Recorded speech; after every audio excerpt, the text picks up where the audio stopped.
wabarakatuh. Kami dari kelompok akan mempresentasikan tentang pendidikan kewarganegaraan dengan tema Qadhi atau Hakim.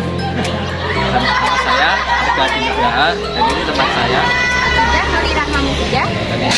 Dan saya Putri Purwatami. Baik, sebelum memulai presentasi, kami disunahkan untuk bersiwak. Selamat menyaksikan.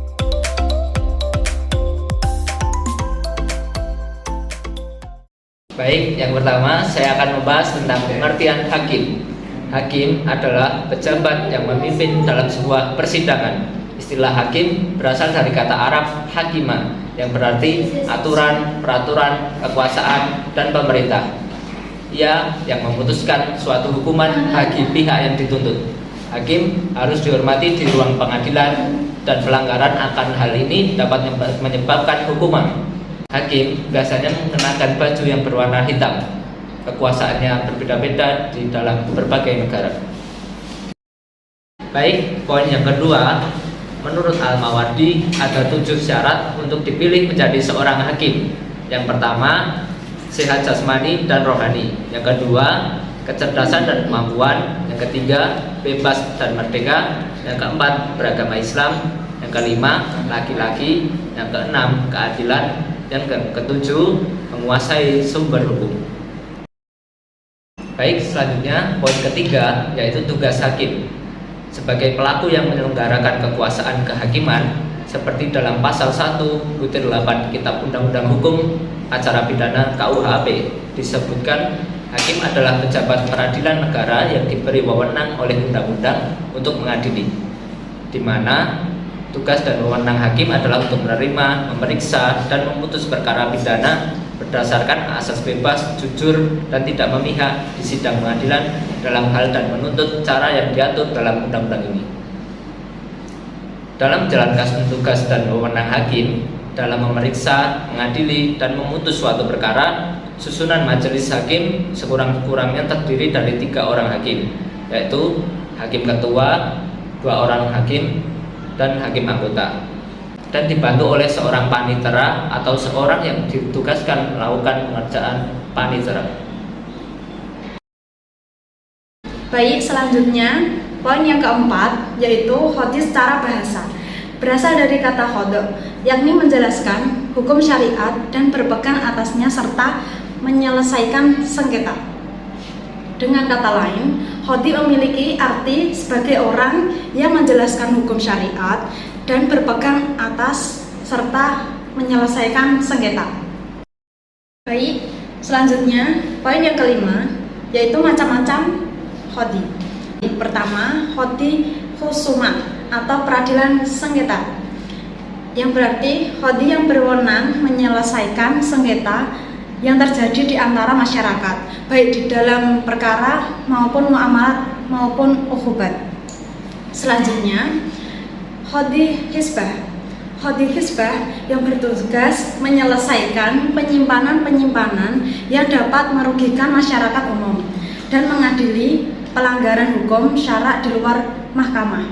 Selanjutnya, yang ketiga, qadhi madzalim.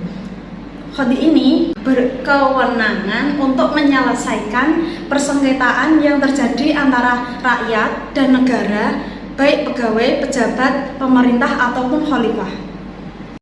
Baik, poin yang keenam, yaitu syarat-syarat menjadi qadhi. Pertama, ia harus seorang pria. Yang kedua, kemampuan akal. Yang ketiga, berstatus merdeka. Yang keempat, beragama Islam. Yang kelima, mempunyai kredibilitas individual. Yang keenam, sempurna pendengaran dan penglihatannya. Yang ketujuh atau yang terakhir ialah pengetahuan tentang hukum-hukum syariat, dan ilmunya itu mencakup ilmu pokok atau usul dan cabang-cabangnya. Baik, poin yang ketujuh, kita akan membahas mengenai jabatan qadhi baik itu umum maupun khusus. Yang pertama adalah menyelesaikan persengketaan dan permusuhan. Yang kedua, meminta suatu hak dari pihak yang menahan hak orang lain.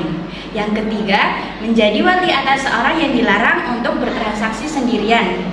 Yang keempat, menangani harta wakaf dengan menjaga harta dasarnya. Yang kelima, melaksanakan wasiat berdasarkan syarat pihak yang memberikan wasiat dalam perkara yang diperbolehkan oleh syariat dan tidak dilarang. Yang keenam, menikahkan para wanita janda dengan orang-orang yang sekufu atau setingkat statusnya. Yang ketujuh, melaksanakan hukum had atas pihak-pihak yang seharusnya dijatuhi hukuman itu.